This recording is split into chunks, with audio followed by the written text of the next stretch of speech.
Ngayon, alisin ko ito. Meron pa ho dito, madami to. Alan Peter Cayetano, mga bossing. O, eto pa, o. Ano ba yun? Suspend also the NBI director because Ayan. O, pinag-iinitan niya ngayon si Melvin Matibag ho, mga bossing. Ano? Pinag-iinitan niya si Melvin Matibag. Bakit to, mga kababayan? Dahil sa mga kalokohan nila doon sa Senado, ayan, si Bak, yung isang Sergeant at Arms, na si ano pangalan nun? At nakalimutan ko, si Mau. Sara Mau. No, magkadukto. Sara, tapos Mau. Sara Mau. Di ba? Kaya nagiinit itong si Alan Peter Cayetano. Jolly Requesto at Bernardo Bento. Shout out sa inyo, ha? Pakinggan nyo ho. so let me just appeal to the ombudsman, suspend also the NBI director because he is more a suspect than General Mao dito. Ano? Alan Peter Cayetano. Magtatanong ako, no? Hindi ko sinasabing direkta to sa iyo. Pero ang tanong ko sa iyo, gago ka ba? Bakit biglang yung NBI director ang suspect? Eh sino ba ang unang nagpaputok? Ano po? Mamaya ipapakita ko sa inyo, galit na galit po si Ombudsman Boying Remulla, mga boss chief mo, sir. Sabi kay Mau, kay Aplaska. Sino ka ba? Para magpaputok ka, para mag-warning shot ka, para paputukan yung mga alagad ng batas. Biruin mo, mga bossing, ha? Guard sa Senado. Tapos, papaputukan yung mga yung mga alagad ng batas, NBI. Tapos ngayon, ang sinisisi nitong si Alan Peter Cayetano ay si Matibag. Bakit po?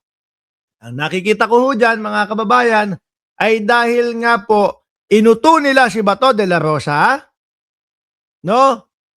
Pinapunta nila si Bato de la Rosa para sa isang pirma para po si Senate President Alan Peter Cayetano ay tuluyang maagaw ang pwesto kay Senador Soto sa pagka-Senate President. Di po ba? Siguro ito, umaasa ito si... Ano kaya, mga DDS? Psst, oy, makinig kayo, ha? Tingnan nyo itong sitwasyon na ito. Ano kaya, tuwang-tuwa kayo, si Peter Cayetano, naging Senate President. Paano kaya kung hudasin kayo nito, Yung iniisip nyo, yan, si Senate President Cayetano, no, nakaupo na, hindi na matutuloy yung impeachment. Paano kaya kung talagang inano kayo nito, hinudas kayo? Yung tipong, Senate President na ako. Pagka na-impeach si Sara Duterte, maaari, posible, ako ang papalit bilang Vice Presidente. Biglang niratratan. Yung impeachment, di yari kayo. Si Bak ang Vice Presidente na wala man kayong maipagtanggol sa kanya. At di ba, hindi nyo naisip yon. Walang yapa tong si Peter Cayetano, mga bossing Maaari kayong hudasin nito. Pakinggan natin. We do not want to set a bad example in the independent investigation and we do not want to put the Senate in harm's way. Sabi ni Hypestream, media nga daw sabi na babayaran kada tanong Totoo yan, no, sir? Ano yung sinabi ni Peter Cayetano? Atras natin. Investigation and we do not want to put the Senate in harm's way. If we tell the OSAA, the Marines, the PNP who are all there, that pagka may armed men all around the Senate, we cannot defend ourselves. Uy! NBI yun! At nandoon sa GSIS building.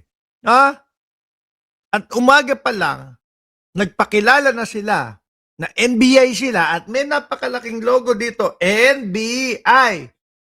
Hindi yung basta-basta lang, may paikot-ikot na may hawak ng baril doon warning shotan mo agad, paputukan mo agad. Hindi. Alam nyo sa sarili nyo na NBI yon, alagad ng batas, at ang gusto lang nila na makuha ay si Bato de la Rosa. Ano sasabihin mo pagka meron paikot-ikot na armed men? Tapos, NBI yun. Alam nyo. Di ba? Kahit makita nyo, kahit sabihin ni Matibag na walang NBI sa paligid or whatever, no? Alam nyo, may hinihintay yan. Papasok agad sa isip ninyo, wala iniikutan pa din tayo ng mga NBI kasi nandito pa din si Senator Bato de la Rosa Sino po sa inyo mga kababayan, pag may winorningan na kayo na wag na kayong lumapit sa bahay namin, lumapit sila naka full tactical gear at meron pong mahabang armas. Nandiyan pa din si Bato de la Rosa. Ano po? At meron silang papel na humihiling ang GSIS na mag-duty sila doon o pumoste sila doon sa GSIS kasi nga merong nangyayari. Tapos, ano sasabihin ng mga DDS o sasabihin ninyo? First time in the history of the Philippines na NBI ang nilapitan. Ibig sabihin, pwede pa din. Ano? Hindi naman bawal na lumapit sa NBI. Kahit na first time yan, ibig sabihin, pwede pa din, Alan Peter Cayetano. At lalo na, alam mo, kabaro, kagobyerno, alagad ng batas, sasabihin nyo, putukan nung osaan ninyo. Abay, tatanungin kita ulit, Alan Peter Cayetano, gago ka ba? Sino sa inyo hindi magve-verbal warning na umatras na kayo? At pag hindi po kayo umatras, sino sa inyo ang hindi magwa-warning shot? At ine-expect nyo kaya nga warning shot ay aalis. Hindi, sandali. Akala ko ba NBI ang sumusugod sa inyo? Di ba yun yung sinasabi mo? Pinapaputukan na po kami dito. Tapos ang makita doon sa mga video, one way, yung mga putok, mga kababayan. Puro nang galing doon sa kanila. Kaya ang tanong nga ho natin sa kanila mga bossing, ano ba yung sinasabi nyo pinuputukan kayo? Pinuputok ka sa bunganga o pinuputok ka sa pusod? Kasi walang nanggaling na putok doon galing sa NBI. Ang galing doon sa osaan ninyo na ngayon ay suspendido na. Kasalanan mo yan, Alan Peter Cayetano. May isang pamilya na mawawalan ng kakainin ng dahil sa kagaguhan ninyo dyan. At uuwi na sila. Pero ano po, Sabi sa iyo ni Ma'am Neng Gigi, warning siya 30 beses na pagpapaputok. Ano, yupak na yun. Pagpapaulan na ho yun. At ito ho, mga kababayan, Isa, warning shot, pang! Dumalawa, kahit tumatlo, maniniwala ako, warning shot yan. Pero kapag ka 27 na, at hindi sa kisame nakatutok yung butas, mga kababayan, gusto nyong patayin ang NBI. Gustong patayin ng NBI yung osaan ninyo. Bakit to, mga kababayan? Warning shot. O doon, papunta sa taas. Pag ganun. Hindi yung papunta doon sa kinatitirikan. Gusto nyong patayin o gustong patayin ng OSAA yung NBI. Tama po ba ako o hindi, mga kababayan? 37 ang basyo na nakuha. Yari kayo dyan. Kaya umamin yan Yang si puting na yan, hindi ko naman kasi kilala yan. Ano pangalan na ulit? Nakalimutan ko, Aplaska? Makita nyo, yung salamin nila, basag puro doon, puro pag ganon. Ano yun, nakadapa, tapos pa ganon. Maniniwala pa ako, paangat. Ganon kasi ang warning shot. Pero yung patusok pa ganon, ibang klase kayong mag-warning shot. Gustong pumatay niyang tao ninyo dyan. Sa bintana, glass, daming butas, bala, tama ng bala. Sabi, ni A Lonely TV. At ito malamang aabot sa punto na kapag nagkaso ang NBI sa kanila, mga bossing, ano yung mas mababa sa murder na kaso kasi hindi naman sila tinamaan. Pero yun ang pwedeng ikaso dyan. Nakikita ko mga kababayan. Rat, hindi naman po warning shot ang nangyari Tuloy. ang naging reaksyon. Bumaril po paloob ng Senado. It is the first time, ang alam ko Wala! Boss!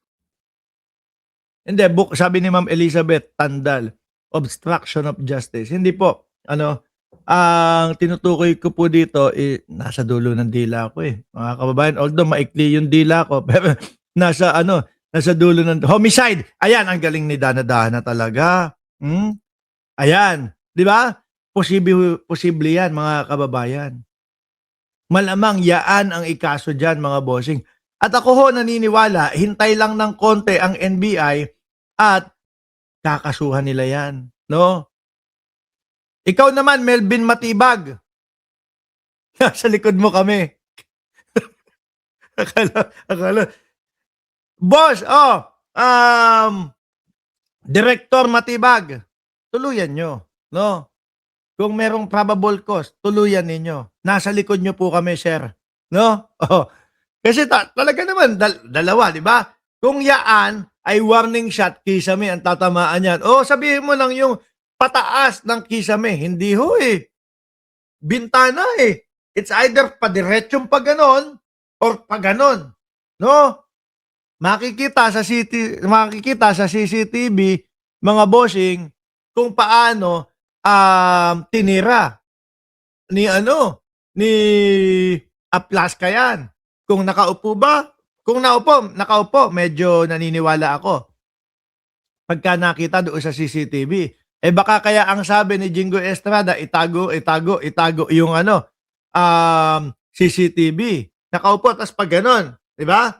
Kaya ang tama sa salamin. Pero boss, walang nanggaling na putok. Galing sa NBI. Kita namin yung video.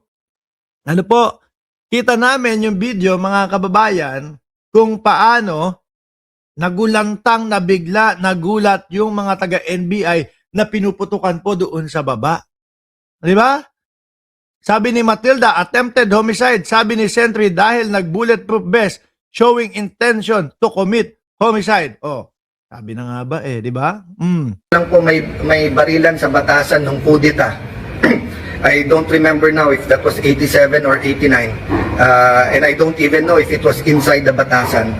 Pero it is the first time na Senado. Mananagot ka din dyan, Peter Cayetano, pagka napatunayan.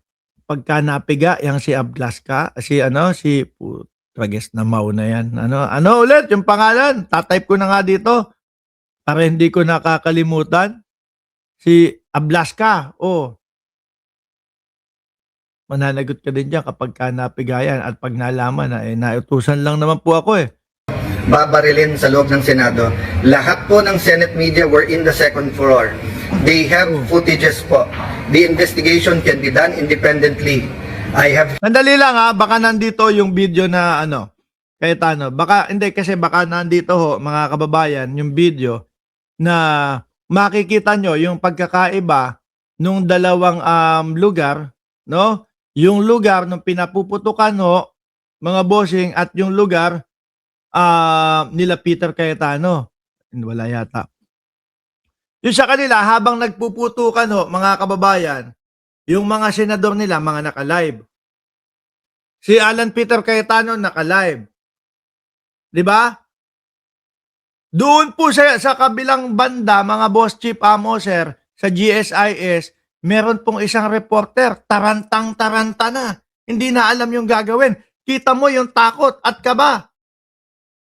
Yung sa inyo, nagkakaputukan na po si Jingo Estrada, itago niyo yung CCTV. Ano po? Magkalayo, boss. Yung itsura nyo habang pinuputukan at yung itsura nila habang pinuputukan. Huwag mo kaming gaguhin, boy. Held off from the Senate investigating ourselves. Diba? We can also investigate. But I don't want this to be political. Sir Paulo, shoutout sa iyo. Mag-imbestiga kayo. Basta ilalatag nyo yung mga basyo ng barel ilalatag ninyo yung CCTV camera ninyo, ganun din ang gagawin ninyo sa NBI. Ibibigay nyo din lahat kung ano yung mga materyales na ginamit ninyo sa inyong pag-iimbestiga, ibibigay nyo din doon sa NBI, boss. Ganun dapat, ha? Baka mamaya naman, baka totoo sinasabi ni Jinggoy, itago yung yung CCTV. Want it to be calm. I want to respect yung sinabi ng presidente, and I assume good faith. I assume he was telling me that based on the information he had at that point.